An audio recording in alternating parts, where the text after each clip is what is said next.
The Mocs return to Finley Stadium with head coach Tom Arndt leading the way. We got an opportunity to do something different. You got to do it better than you've ever done it before. You got to communicate better than you've ever communicated before. It's got to mean more to you than it's ever meant to you before. And he ends up touchdown. This opportunity, this moment, today, forward, right, to give that type of effort every single day. Straight back to throw and sack. You got the opportunity to set the standard for what it means to play at Chattanooga. You're watching Inside Chattanooga Football, hosted by head coach Tom Arndt and the voice of the Mocs, Jim Reynolds. Inside Chattanooga Football is presented by Allegra, 24-hour relief from indoor and outdoor allergies. Coca-Cola, Chattanooga Coca-Cola Bottling Company, the world's largest Coca-Cola bottler. Welcome to Inside Chattanooga Football. I'm Jim Reynolds as the Chattanooga Mocs football team heads to Birmingham this Saturday to take on another group of Bulldogs. Played the Citadel Bulldogs last Saturday, taking on the Sanford Bulldogs this coming Saturday afternoon. Also, wrestling time just around the corner. We're going to talk with wrestling coach Heath Esslinger as the Mocs did their blue-gold wrestling exhibition last Saturday at First Tennessee Pavilion. All that and more when Inside Chattanooga Football returns in just a moment.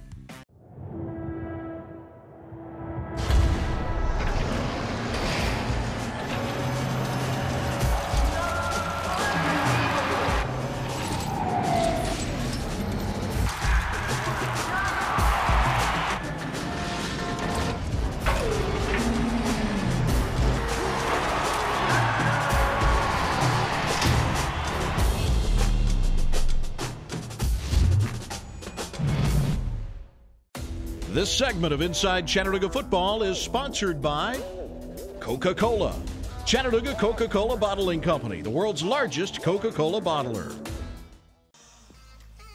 It's Military Appreciation Day as the Chattanooga Mocs welcome the Citadel Bulldogs to Finley Stadium. Both teams looking to snap a three-game losing streak. The Citadel and Chattanooga next on ESPN3. The Bulldogs won the toss. They have deferred, so they'll get the ball. They'll wait till the third quarter to receive the kick. The Mocs will open it up on offense. Bridges in the backfield. And Copeland will throw on the rollout. Drops it off. Wide open is Lenore. Bailey Lenore to the 40-yard line, up to the 41. And a gain of 21 on first down. The run game got a little better last week. Copeland hit from behind and sacked. Ball comes free and it's recovered at the 50-yard line. On 3rd and 7, Copeland. Incomplete, or was it intercepted? Let's see. They will say it is an intercepted pass at about the 30-yard line. Let's take a look at this one here, Chris. It looked like it might have skipped.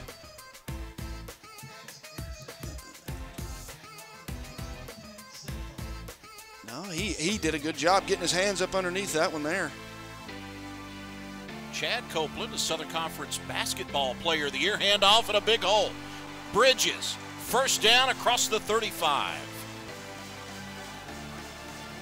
Allen, option right. There's the pitch out. Rainey hit and stopped.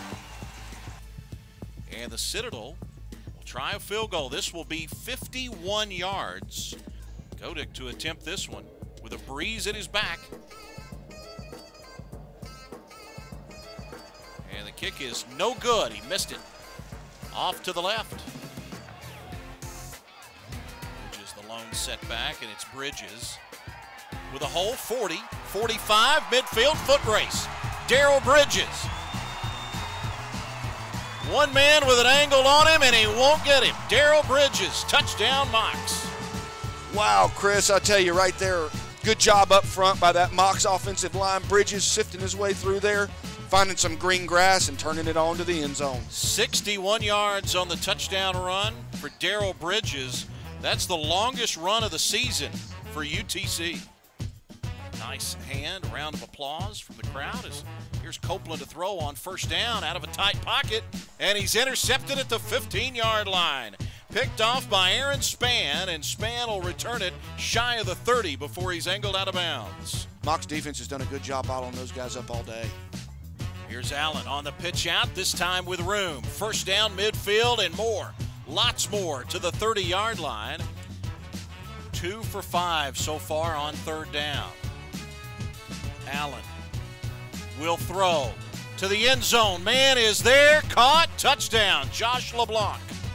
Great play right there by Conte, letting LeBlanc run right past Jackson right there into the end zone. Allen flipping his hips, getting the ball up in the air, right where his guy can catch it. Touchdown, Citadel. Hoping for a chance to return one. Low snap. And it's a line drive of a kick, and Dowdell's got it on the run. He's got room.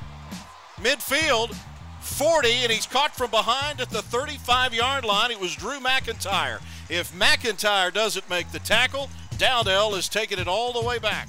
Bridges, the lone setback in the backfield. And it's Bridges that gets the call with room. Bridges. To the 15-yard line goes Darrell Bridges.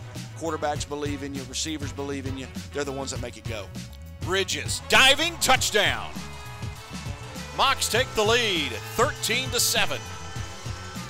Good job right here up front again. Look at the push. Good job following Big 55. Bridges getting over the top right there, flipping into the end zone. That's trusting your offensive line right there. A little bit of a breeze blowing today into his face, and Godek boots this one up.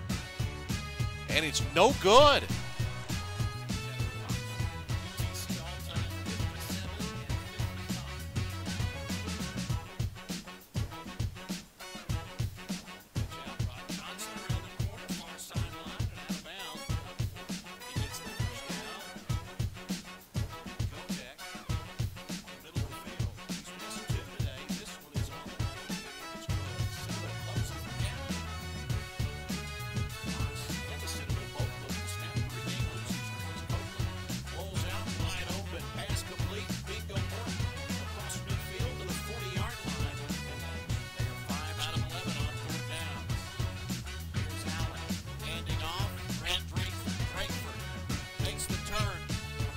Sideline foot race.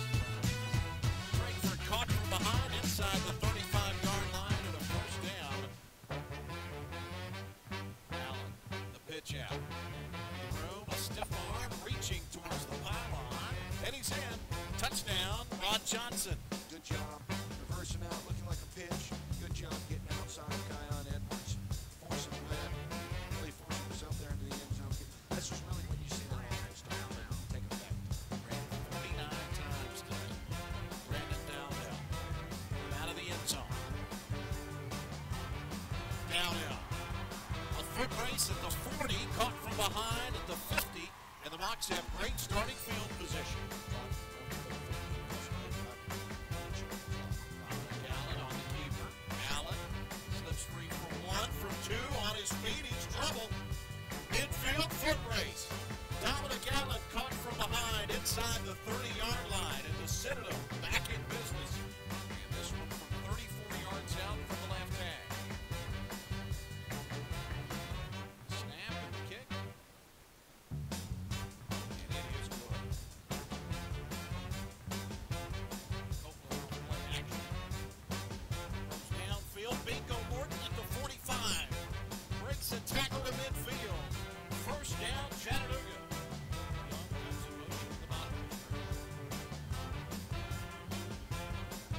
This is Bridges. First down, 35-30 and out of bounds.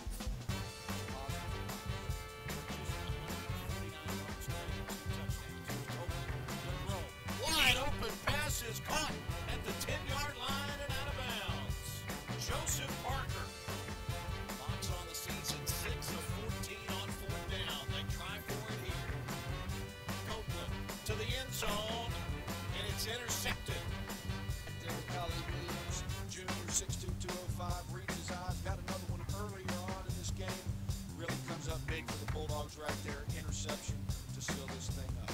Mocs dropped to 1-7 on the year, 1-4 in Southern Conference play. And UTC shut out in the second half, and the Citadel gets the win. Bulldogs improved to 4-3 overall. They're now 2-1 in Southern Conference play.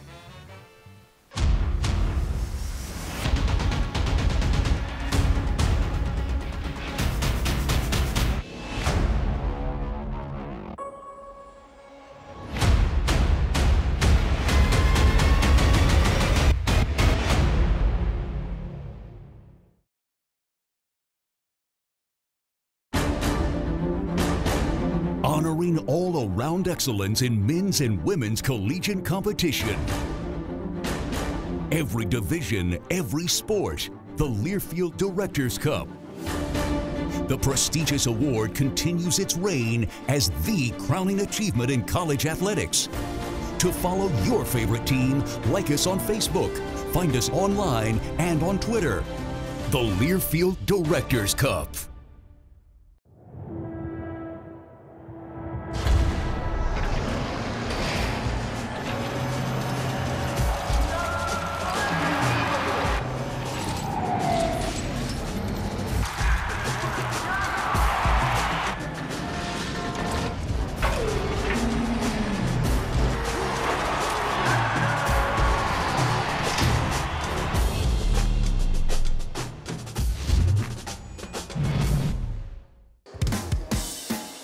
Anytime you can go outside and wrestle under some sunshine, it's a great thing when most of the time you're inside a dark and dingy gym. Saturday was a great day. I think the atmosphere, a lot of things went in our favor. The weather was awesome. Our guys were excited to compete outside of the practice room. And I think, the First Tennessee Pavilion is just an unbelievable place for us to host an event and really create an energy down there at Finley Stadium that I think is good for everyone. It's not just good for wrestling, it's good for football, it's good for our alumni, it's good for friends of this university. So I think overall, just an awesome day of sports and athletics within Chattanooga. I mean, obviously we've thrown some different things out there and tried some different things. We were at Chamberlain Field, we were at First Tennessee several years ago. My thought on this event is, we're wrestling each other. Chattanooga's going to win no matter what at every weight class. So it's really not about the wrestling. It's more about creating an atmosphere and an event that our fans can enjoy and get excited. Not about that day, but about the upcoming season in general. And I think we did that. And obviously we want to be a part of the bigger picture here. We want to be a part of promoting people to get to Finley Stadium and support our football team. We know that we fall under an umbrella that's much bigger than us. We just want to make sure we're doing our part to hold up that umbrella and make Chattanooga athletics something special for the people here in this city. This segment of Inside Chattanooga Football is sponsored by Allegra. 24-hour relief from indoor and outdoor allergies. Welcome back to Inside Chattanooga Football. I'm Jim Reynolds with head football coach Tom Arth. And some improvement last week against Citadel, yes and no, or certainly in some categories there was. Absolutely. I think that was, what makes it so tough is that, when we come back and we watch the tape, and you certainly felt it on Saturday and could see it live, but going back and watching the tape and seeing, all the improvements and, some pretty drastic improvements, particularly, in the run game and, in the kicking game, it was just, it was really great to see. We're playing, our special teams units are playing at a very high level right now. Our kickoff return, I think we averaged 43 yards per return. Their average starting point, off the kickoff was at the 17. So Daryl Bridges had a fantastic game, just ran with great determination and great will. Now, Daryl said they were kidding him because he almost got caught at the end of that long run. He said, "I feel old," which I didn't want to give my commentary at that point. If he's feeling old, then I'm feeling ancient right now. Oh yeah, no, I didn't feel that. I'm sure he probably did. I think anytime when you're behind the defense, you kind of get that. That nerves of somebody going to catch me, but it was a great run, and really was hitting the backfield, on that play and was able to break a tackle. And Josh Cardiello did a great job, really staying on the block, to really help Daryl, get loose. And then Bingo had a great block, on the perimeter to really spring him. Help me. I always ask Coach Arth to dumb it down for me, but Citadel comes into the game the #1 rushing defense in the league. You have your best rushing day of the year. Why does that make any sense? I don't know. It's hard to explain, but I think, again, if you take a look at the tape and you watch how the offensive line played and you watch how Daryl ran, I think it's clear, and it's kind of what the message that we've sent, since we've been here is that it doesn't matter who they are, it doesn't matter what they do. It's all about us, and it's all about our execution and our determination to be our best. And you could see that. Loud and clear on Saturday. Right. The Citadel Bulldogs was last Saturday. Sanford Bulldogs this Saturday. I would say two very different teams. Yes. Extremely different, and that's the challenge. I think that playing in this league and that you have to deal with. You have a number of teams that are running the triple option. You have some variations of the spread, variations of, kind of like a spread option offense. And you get teams like, like Samford that, are going to spread you out and really throw it the majority of the time. And, they present, some challenges that way. I was going to ask you about Devlin Hodges, preseason All-Southern Conference quarterback. He just does a lot of things well. He does. I've been impressed with him. I really like how he plays. Just a very confident player. Kind of that gunslinger, type of mentality. I think he only has 5 interceptions on the year, which is a credit to him because he'll throw it in some tight windows. I mean, he'll take some chances. He believes, in his arm and his ability to put the ball where he wants it, and he does, majority of the time. And Mox and Sanford, Southern Conference football game Saturday in Birmingham. We'll have Inside Chattanooga Football has been brought to you by Allegra, 24-hour relief from indoor and outdoor allergies. Coca-Cola, Chattanooga Coca-Cola Bottling Company, the world's largest Coca-Cola bottler.